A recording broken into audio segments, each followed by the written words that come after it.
Hello children, आज हम second chapter start करेंगे first world war and Russian revolution की प्रथम विश्व युद्ध और रूसी क्रांति जो हुई उसके बारे में इस चैप्टर में हम पढ़ेंगे। तो मैं रीड करूंगी, एक्सप्लेन करूंगी, आप लोग ध्यान से समझिएगा। The earring of the Western European countries for expansion of empire and acquire new territories, colonies resulted in these countries going to Asia and Africa. तो यूरोपियन नेशंस जो थे, यूरोपियन कंट्रीज जो थी, उनकी जो ये इच्छा थी कि अपना ज्यादा से ज्यादा एम्पायर एक्सपेंड करें, उसका एक्सपेंशन हो, तो वो लोग कॉलोनीज एस्टैब्लिश करने लगे। कहाँ पर? एशिया और अफ्रीकन कंट्रीज में। Thus they established their colonies and expanded their rule. तो अपनी colonies establish करने लगे, अपने rule को expand करने लगे। Consequently, there arose a competition between European nations to establish colonies. तो ये जो था colonies establish करने की होड़ जो थी, ये सभी European nations में होने लगी। तो European nations के बीच में एक competition सा होने लगा कि हम अब खुद के rule को expand करें, हम अपना empire बढ़ाएं। तो ये कंपटीशन चलने लगा यूरोपियन नेशंस के बीच में। This greed for colonization among the Western European nations caused the economic, social and cultural run of the Asian African countries. तो यूरोपियन नेशंस की ये जो इच्छा थी कि एशियन और अफ्रीकन कंट्रीज में हम जाएं, वहां पे अपनी कॉलोनीज को एस्टैब्लिश करें, अपने रूल को एस्टैब्लिश करें, तो इस वजह से जो ये एशियन यूरोपियन कंट्रीज थी, अफ्रीकन कंट्रीज जो थी, वहाँ उन कंट्रीज का क्या होना, इकोनॉमिकली, सोशली, कल्चरल बेसिस पे हैं, वो बर्बाद होने लगी। उनका जो कल्चर है, उनकी संस्कृति, उनका समाज, उनका आर्थिक जो स्टेटस था, वो सब कुछ क्या होने लगा, बर्बाद होने लगा। The result of this on world politics was such that the first world war, Bolshevik revolution etcetera took place. तो ये जो एक पॉलिटिकल पार्टीज जो हुई, पॉलिटिकल एक जो रिजल्ट आया, उससे ये हुआ कि first world war, Bolshevik revolution, जो ये रशियन रेवोल्यूशन, इस तरीके के कुछ इंसिडेंट्स हुए। So dear student, let's study about these detail. तो अभी हम इसके बारे में थोड़ा डिटेल से पढ़ेंगे। Western Europe and colonialism in Asia and Africa. तो एशिया, वेस्टर्न यूरोप का जो कॉलोनाइजेशन था, उसका हम पढ़ेंगे। एशिया अफ्रीका में उन्होंने कॉलोनियलिज्म किया, जो अपनी कॉलोनीज जो एस्टेब्लिश की, उसके बारे में। The western European countries wanted to expand their empire in Asia Africa. तो यूरोपियन जो कंट्रीज थी, जो वेस्टर्न यूरोपियन कंट्रीज थी, उनकी जो इच्छा थी अपने रूल्स को एक्सपेंड करने की एशिया और अफ्रीकन कंट्रीज में, वो मतलब इच्छा होड़ सी बन गई यूरोपियन नेशंस के बीच में। Their greed for colonization did not spare even their neighbouring countries. तो जो इनकी जो ये इच्छा थी कि हम अफ्रीकन एशियन कंट्रीज में जाएं, अपनी कॉलोनी से एस्टैब्लिश करें, जिसमें उन्होंने अपनी जो पड़ोसी जो देश थे उनको भी नहीं छोड़ा। Spain had taken control over Netherlands, Belgium, Luxembourg। तो स्पेन ने नीदरलैंड, बेल्जियम, लग्जमबर्ग पे अपना कंट्रोल कर लिया था। Later on some of their province were captured by France. और जो ये नीदरलैंड, बेल्जियम है, तो उसके जो कुछ हिस्से थे, कुछ प्रांत जो थे, वो किसके द्वारा कैप्चर कर लिए गए?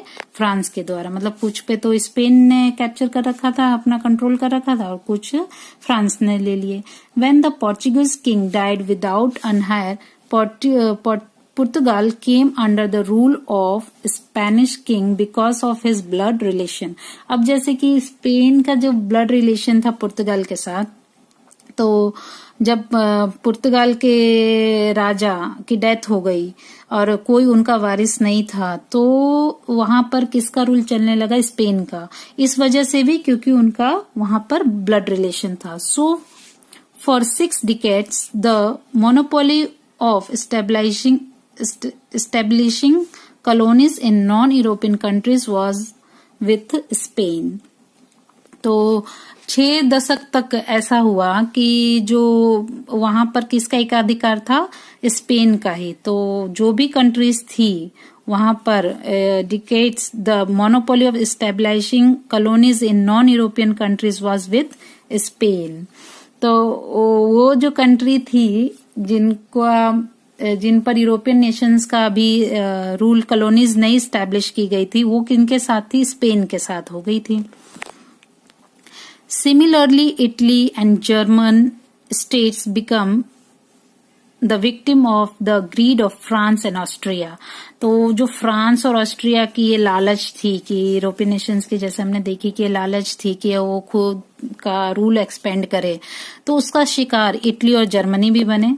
इनको भी हड़प लिया गया, इन पर भी अपना शासन दबदबा बनाया गया। When the European powers were tightening their grip over the Asian and African nations, many of the European nations which had become free following the footstep of England made many of the Afro-Asian nations their colonies। तो जो European Nations का जो power था ये कि वो Asian और African countries पर अपना दबदबा बनाए, तो उनका पूरा फोकस उस वक्त कॉलोनाइजेशन पे था। तो जिस वजह से जो यूरोपियन नेशंस जो थे, जिनको गुलाम बना के रखा गया था, वो फ्री हो गए थे और उन्होंने भी कॉलोनीज एस्टैब्लिश कर रखी थी। Colonialism in Asia, colonialism in Asia. तो एशिया में जो कॉलोनियलिज्म किया गया, जो कॉलोनीज बनाई गई, जो यूरोपियन नेशंस ने बनाई, वो हम देखेंगे। After strengthening its grip over India, England expanded its empire to Sri Lanka, Myanmar, Singapore and Malaysia. तो जब ये इंडिया के ऊपर उनका पावर हो गया पूरा यूरोपियन नेशंस का, तो इंग्लैंड का, तो इन्होंने क्या किया? इंग्लैंड ने अपना जो है एम्पायर एक्सपेंड किया कहाँ की ओर? श्रीलंका, वर्मा जो म्यांमार है आज, सिंगापुर, मलेशिया की ओर।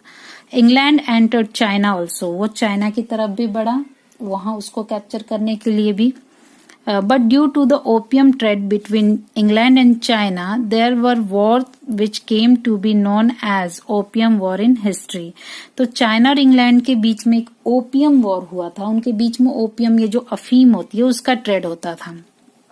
तो जिस वजह से कुछ उनके मत नहीं मिले आपस में, तो एक युद्ध हुआ जिसे ओपियम वॉर कहा जाता है। जो ये कब हुआ? 1839 से 42 तक, 1842 तक, ठीक है। तो which came to be known as opium war इसे कहा गया, चाइना और इंग्लैंड के बीच में हुआ। China lost this war and thereby lost 5 of its ports to England, where England could carry on their trade and thus expanded their empire. तो China तो इस युद्ध में हार गया, जिस वजह से चाइना ने अपने 5 जो हैं पोर्ट्स इंग्लैंड को दिए, जहां इंग्लैंड ने अपना ट्रेड एस्टैब्लिश किया और अपना ट्रेड एक्सपेंड, अपना एम्पायर भी एक्सपेंड किया। Taking advantage of China's weakness, Japan, Russia, Germany, France, Belgium and America also acquired trade and political rights. तो यहाँ पर इंग्लैंड का दबदबा बढ़ गया, जिस वजह से चाइना कमजोर हो गया। तो ये देखते हुए इन सभी कंट्रीज ने, कौन सी कंट्रीज? ये Japan, Russia, Germany, France, Belgium, इन लोगों ने भी यहाँ पर अपना ट्रेड एस्टैब्लिश किया और पॉलिटिकल राइट्स भी एक्वायर्ड किए। Enormous oil resources in the desert region of West Asia attract the Europeans to establish colonies there. तो जो ये एक विशाल तेल का जो भंडार था, रिसोर्सेस था, उसने क्या किया? वेस्टर्न एशिया अट्रैक्ट, मतलब वेस्टर्न एशिया का जो ये पार्ट है, उसने अट्रैक्ट किया किसको? यूरोपियन कंट्रीज को।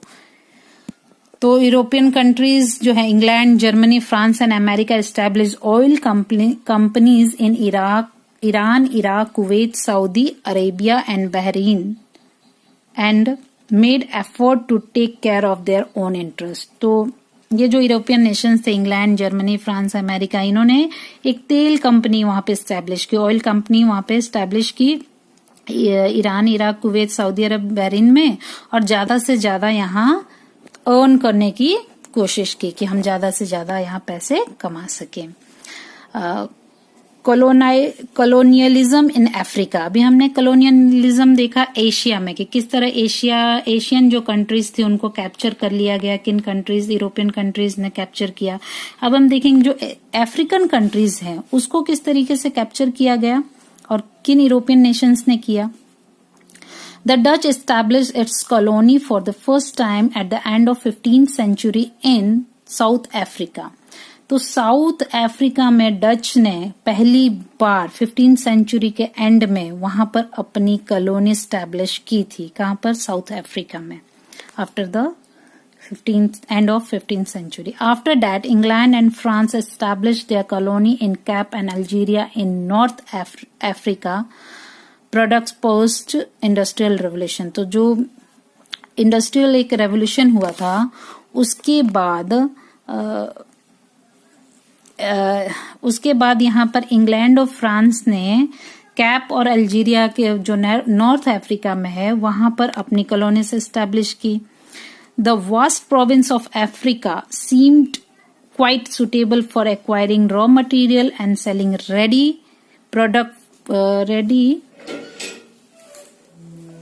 Product post industrial revolution. तो यहाँ पर हम देखेंगे कि अल्जीरिया और अफ्रीका जो नॉर्थ अफ्रीकन जो ये कंट्री थी कैप और अल्जीरिया, वहां पर इंग्लैंड और फ्रांस ने एस्टेब्लिश की अपनी कॉलोनी, और जो रॉ मटेरियल्स के लिए था अफ्रीकन नेशंस तो उसको भी उसको भी ले लिया गया इंडस्ट्रियल रेवोल्यूशन के बाद. Because of which European countries competed to establish colony, क्योंकि उनके बीच में कंट्रीज का कंपटीशन था कि हम ज्यादा से ज्यादा अपना दबदबा बना सके. King Leopold of Belgium seize the vast province of Congo and establish his rule. तो जो किंग थे लियोपोल्ड, उन्होंने बेल्जियम का जो ये है उसको बड़े से प्रांत जो एक हिस्सा है उसको बंद कर दिया और वहां पर अपना रूल एस्टैब्लिश किया. England established its colonies in Egypt, some province of East Africa and some of South Africa. England ने अपनी कॉलोनीज एस्टैब्लिश की इजिप्ट में, कुछ अफ्रीका में अफ्रीकन प्रांत को ले लिया, कैप्चर कर लिया, कुछ साउथ अफ्रीका के प्रांत को कैप्चर कर लिया, प्रोविंस को. France established its colony in Tunisia, Morocco and West Africa province. तो फ्रांस ने ट्यूनीशिया जो है, मोरक्को है, इन सबको कैप्चर कर लिया. Germany established its empire in some province of East and West Africa. तो ईस्ट और वेस्ट अफ्रीका के कुछ प्रोविंस को जर्मनी ने ले लिया.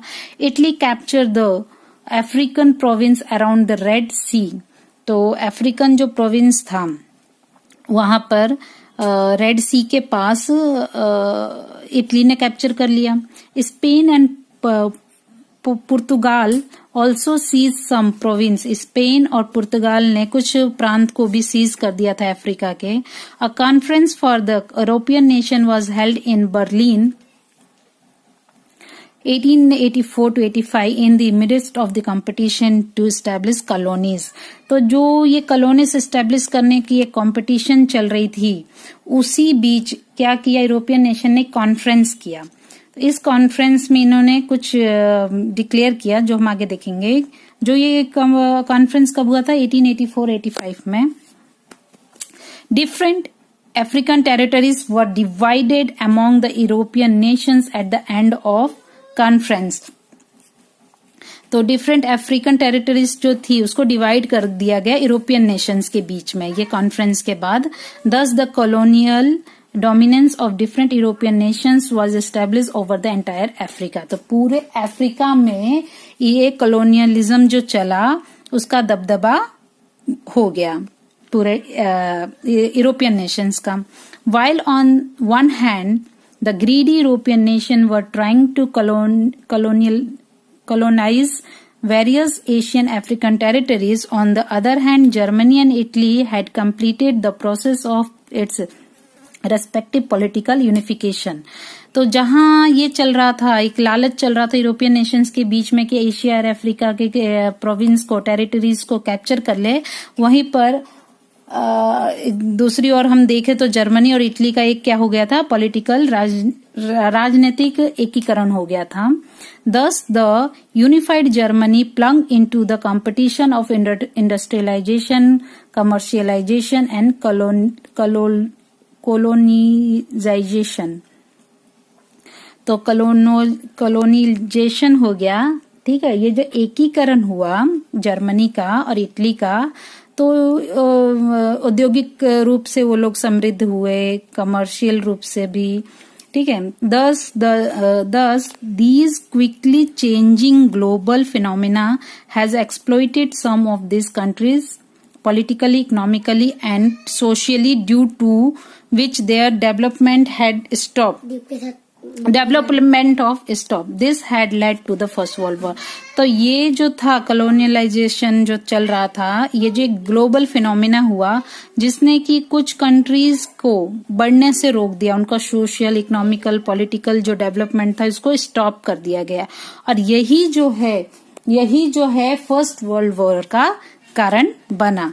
तो इस चैप्टर में हम इस वीडियो में यहाँ तक देखेंगे। नेक्स्ट वीडियो में आगे का चैप्टर कंटिन्यू करेंगे। Thank you.